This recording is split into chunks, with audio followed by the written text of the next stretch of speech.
Oke, kita next ke jarak kecepatan waktu part 2. Nah, biasanya sih kalau orang-orang ya di luar sana itu kalau jarak kecepatan waktu itu disingkat. Disingkatnya pakai apa? Disingkatnya itu pakai K W.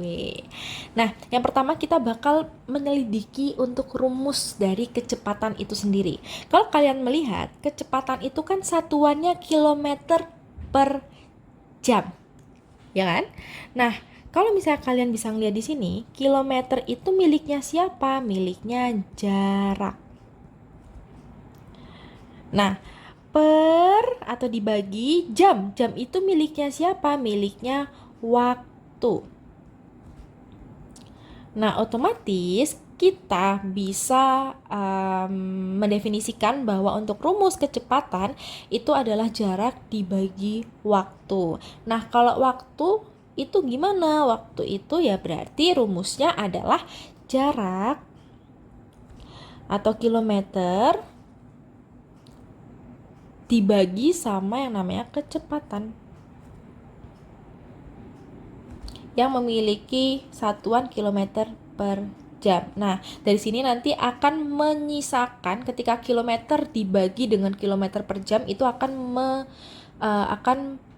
menyelesaikan atau akan menghasilkan satuan jam. Nah, kalau untuk jarak itu berbeda ya, bukan dibagi, tapi kalau jarak itu adalah waktu atau jam di sini dikalikan dengan kecepatan. Nah, kalau kecepatan kan dia kilometer per jam ya. Nah, ketika kilometer per jam dikalikan dengan jam, itu nanti akan menghasilkan satuan kilometer. Nah, biasanya sih kalau pakai segitiga ya, ala-ala pakai segitiga itu akan menjadi seperti ini.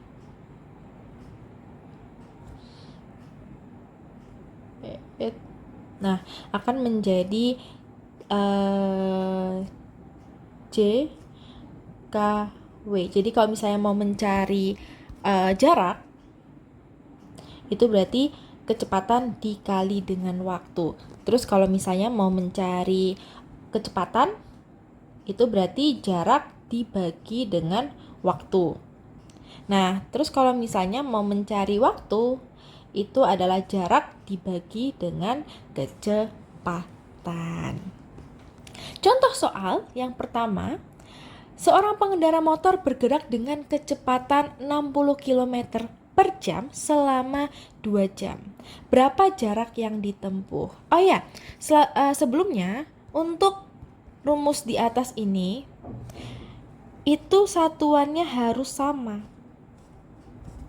Harus sama. Jadi kalian harus pastikan untuk satuan kecepatan nih. Misalnya kita mau pakai kilometer per jam, ya udah berarti jarak sama waktu yang kita pakai datanya itu harus berbentuk satuannya kilometer untuk jarak dan satuannya itu jam untuk waktu. Nah, gimana kalau misalnya nanti kecepatannya itu meter per sekon? Ya udah berarti jaraknya kita ubah dulu ke meter dan untuk waktunya kita ubah dulu menjadi detik atau second.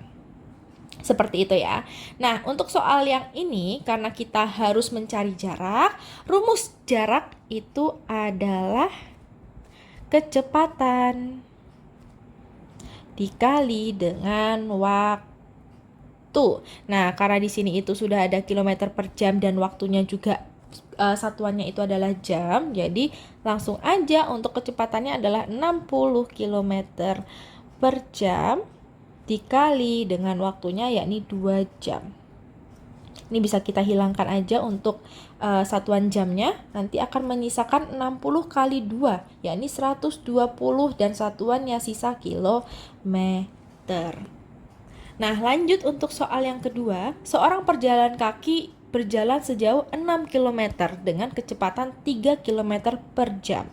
Berapa waktu yang dibutuhkan? Berarti di sini bisa kita tulis waktu itu sama dengan jarak dibagi kecepatan.